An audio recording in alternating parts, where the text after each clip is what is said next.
There's a specific kind of Sunday evening that I think a lot of us know. It's not bad exactly, nothing terrible happened. You didn't get fired, nobody died, the day was fine. But you're sitting there, maybe on your bed, maybe on the couch, and there's this low hum underneath everything. Like a frequency you can't quite tune out. And you reach for your phone not because you want anything on it, but because you don't know what else to do with your hands. You scroll, you close the app, you open it again 3 seconds later, you put the phone face down, you pick it back up. And somewhere in the middle of all that, a thought floats up. A quiet one, the kind you don't say out loud. I don't really have anyone I can call right now. Not because you have no one, maybe you have a whole contact list. Maybe you have friends, family, coworkers who like you just fine, but there's a difference between having people and having someone. And on evenings like that, that difference feels enormous, almost unbearable. That's what we're actually talking about today. Not loneliness in the dramatic, cinematic sense, the guy eating alone at a diner on Christmas. I mean the modern version, the invisible kind, the one that doesn't look like anything from the outside, the kind that hides behind a decent Instagram feed and a full calendar and a perfectly normal-seeming life. Because I think a lot of us are carrying something that we don't have a clean word for, and the not having a word for it is part of what makes it so hard. Here's something that I found genuinely strange when I first came across it. Loneliness activates the same regions of the brain as physical pain. Not metaphorically, not similar, the same. When researchers put people in fMRI scanners and had them experience social exclusion, the anterior cingulate cortex lit up, which is one of the regions that also processes physical hurt. The feeling of being left out, of not being seen, of disconnection, your nervous system treats it like an injury. Because evolutionarily, it was asterisk an injury. For most of human history, separation from your group meant death. No tribe, no survival, so your brain learned to make isolation feel like danger, like something was wrong, like you needed to fix it immediately. The problem is that nothing about modern life is designed for that fix to work. And this is where things get interesting, because most conversations about loneliness skip this part. They go straight to here's how to make friends or join a club or put yourself out there, advice that sounds fine until you remember that millions of people already know all of that and still go to bed feeling like strangers inside their own lives. There's something upstream that nobody's really talking about. Something about why the pain is so specific, so stubborn, so hard to name. We'll get there, but first I want to sit with something. I want you to think about the last time you felt genuinely known by someone. Not complimented, not entertained, not liked in the shallow sense where someone laughed at your joke or validated your opinion. I mean the thing where someone looked at you and got it, where you said something and they understood the full weight of what you meant without you having to over-explain it, where you felt, even for a moment, like you didn't have to perform or manage or be the curated version of yourself. How long ago was that? A week, a year's longer. If you're struggling to remember, you're not alone. And I don't say that as empty reassurance. I say it because there's data behind it, but more importantly, there are conversations I've seen, comments I've read, and an internal experience I think a lot of people share and almost never admit to. We live in an era that has given us more ways to connect than any generation in human history, and somehow the dominant emotional experience of this era is disconnection. That's not a coincidence. That's a design outcome. But here's where I want to pause on something that often gets missed in these conversations. The pain of loneliness isn't just about missing connection. It's also about the humiliation of needing it.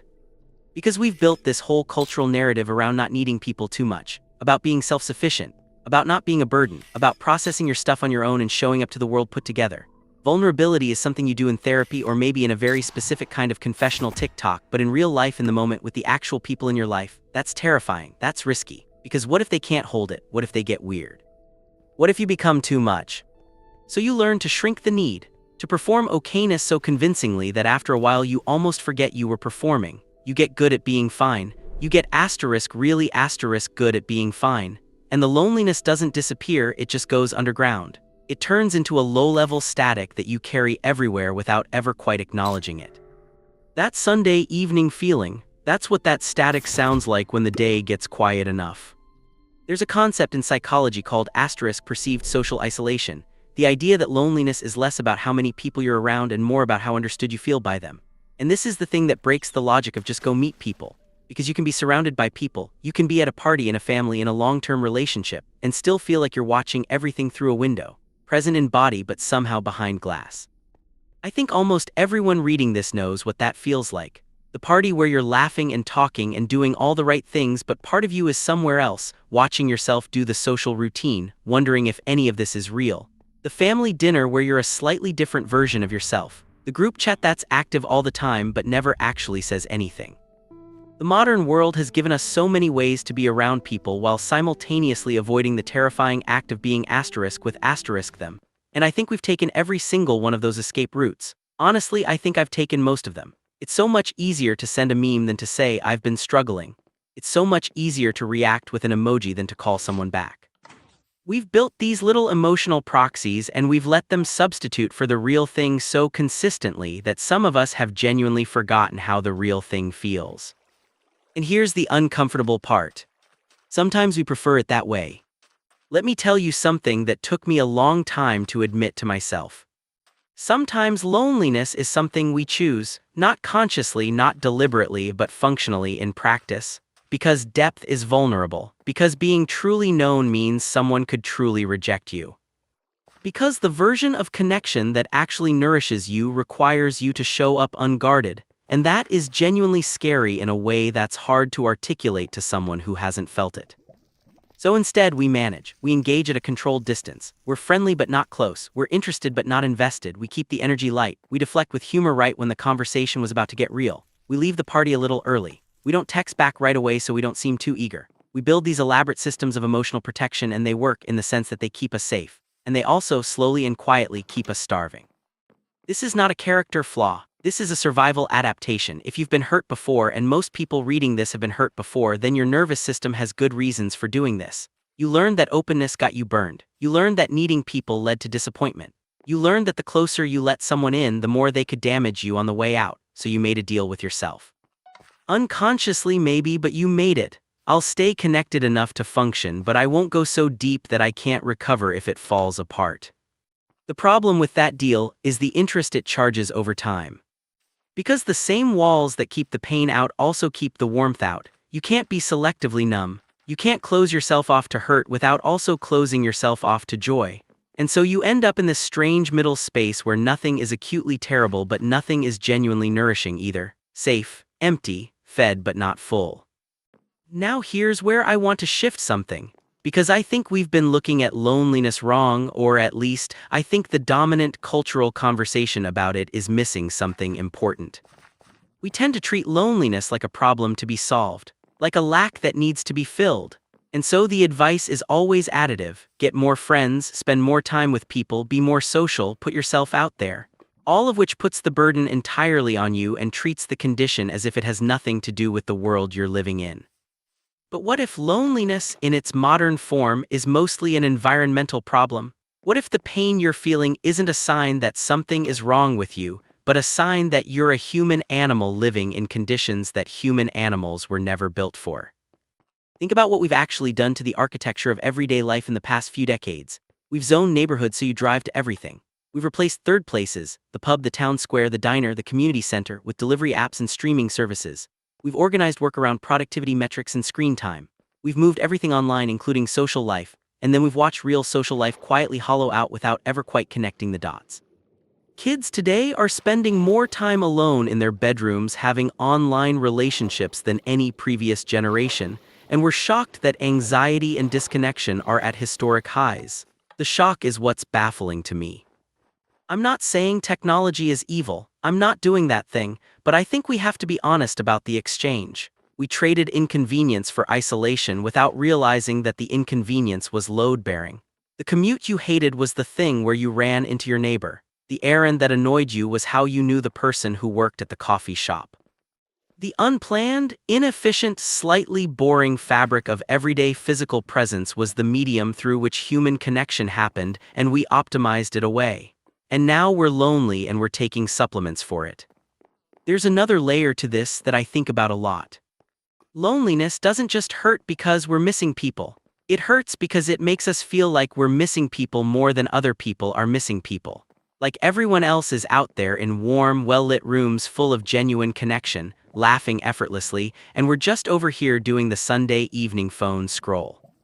That feeling is so universal it almost makes me laugh. The illusion that your isolation is unique. The quiet suspicion that there's something specifically wrong with you. That you're the only one who goes home after the party feeling more alone than before you arrived.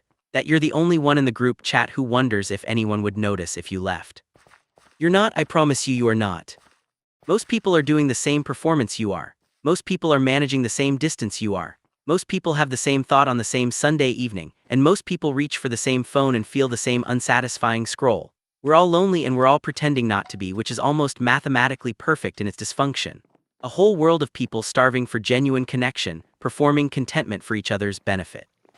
And here is what I think is actually worth doing with that realization, not as a tip, not as a life hack, but as a genuine shift in how you see the next conversation you have.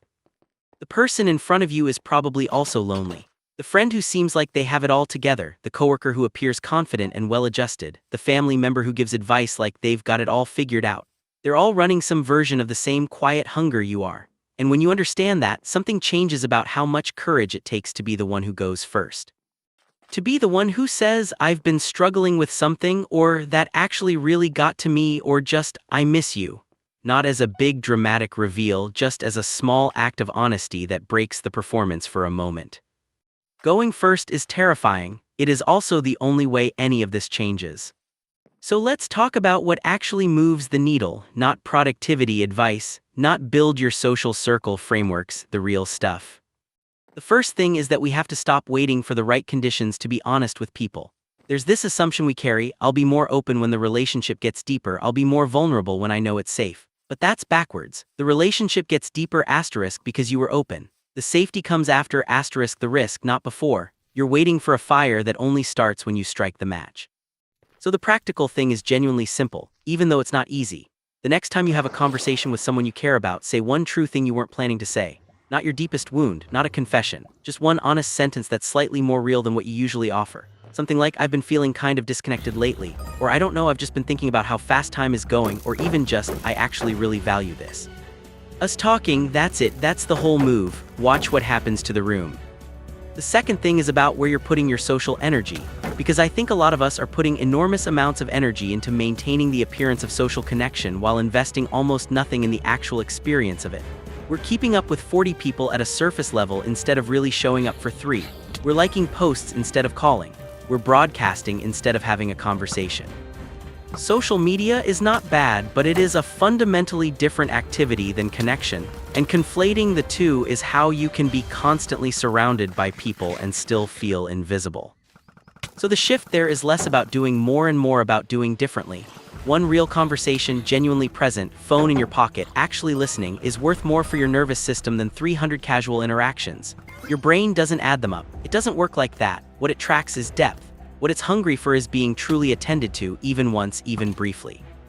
The third thing is the hardest one, so I'm going to say it plainly and then we're going to sit with it. Some of the loneliness you're feeling is there because you've been outsourcing your inner life, giving your attention to content, to noise, to anything that will keep the quiet from settling in. And the quiet is uncomfortable because the quiet is where the real you lives, the part of you that has needs and fears and things it wants to say and hasn't said. The loneliness and the avoidance of quiet are linked. The scroll is a way of not being alone with yourself.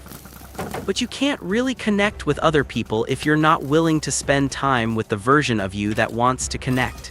You can't be known if you've been avoiding knowing yourself. That's not a call to meditate for 40 minutes. It's a call to drive somewhere without a podcast, to sit with dinner and not have a show on, to let yourself be bored for 20 minutes and notice what thoughts float up when you do, what you miss, what you want, what you're actually feeling under the layer of fine. I want to say something about the people who are still watching this. You're not here because you're broken. You're here because you're the kind of person who takes their inner life seriously enough to sit with an uncomfortable question. There are plenty of people who would click away from a video like this because it's asking too much of them, it's hitting too close to something they're not ready to look at. You're still here. That's not nothing. That's actually a kind of courage, even if it doesn't feel like it. There's a specific kind of person who tends to find their way to conversations like this one. They feel things more than they let on. They spend a lot of time in their own head. They're not sure if that's a gift or a problem. They care, sometimes inconveniently, about things being real. They've tried the surface-level version of life and found it unsatisfying, and they don't always know why, but they know there's a version of their life that would feel more alive than this one. If that's you, and I think it might be, or you wouldn't still be here, then the loneliness you're carrying isn't just a wound. It's also a signal. It means you're not willing to settle for shallow. It means the hunger for real connection is still alive in you, which is not a given. A lot of people have numbed that hunger so completely that they don't even feel it anymore. You still feel it, which means it can still lead somewhere. The question is whether you're willing to follow it somewhere uncomfortable. What I keep coming back to is this. The way we've been taught to think about loneliness frames it as a problem of having or not having friends, not having friends, having a relationship, not having one, having a social life, not having one, like it's an inventory question, like you can check enough boxes and stop feeling it. But loneliness, the real kind, the kind we've been talking about, isn't about how full your life looks. It's about the distance between who you actually are and what you're actually letting people see. That's it, that's the whole thing. You can live a life that looks completely connected and feel completely alone if the person living that life is a performance.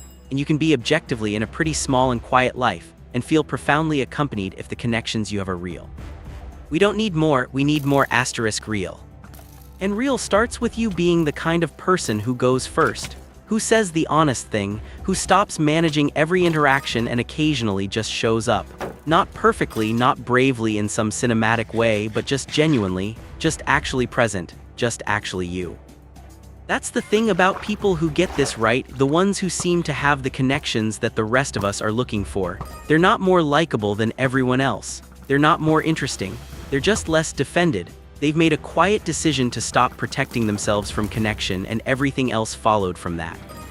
We can do that. I think we're in the middle of doing that, actually. The fact that conversations like this exist, that people are watching this and feeling less alone just by hearing their experience named, that's something. That's not nothing. We're in the early stages of collectively remembering what we actually need, and that's a strange and hopeful thing to be part of. So here's where I leave you. Not with a solved problem, not with a 7-step system, just with this. You're not uniquely broken. The pain is real, but it's also ancient and human, and almost everyone around you is feeling some version of it. The walls you built make sense given what you've been through, but they've been up long enough. The world is not going to automatically rearrange itself to give you connection. You're going to have to make some uncomfortably real moves in the direction of it. And the strange, quietly radical thing is that those moves don't have to be big, they just have to be honest. One honest sentence in the next conversation you have. One moment of showing up without the armor. One Sunday evening where instead of scrolling until it goes away, you let yourself actually feel it and maybe reach out to someone and say something true. That's where it starts, not at the end of some self-improvement arc. Right now, in the next small moment that asks something of you. I think you're the kind of person who takes that seriously. I think that's why you're here. Leave a comment and tell me, what's one conversation you've been avoiding that part of you knows you actually need to have? I'm genuinely curious, and I think other people reading them will realize they're not alone in avoiding the same one. If this hit something in you, stick around. We talk about this kind of thing a lot here, not self-improvement in the productivity sense, but the real work of figuring out how to be a person in a world that makes that genuinely hard. We're figuring it out together.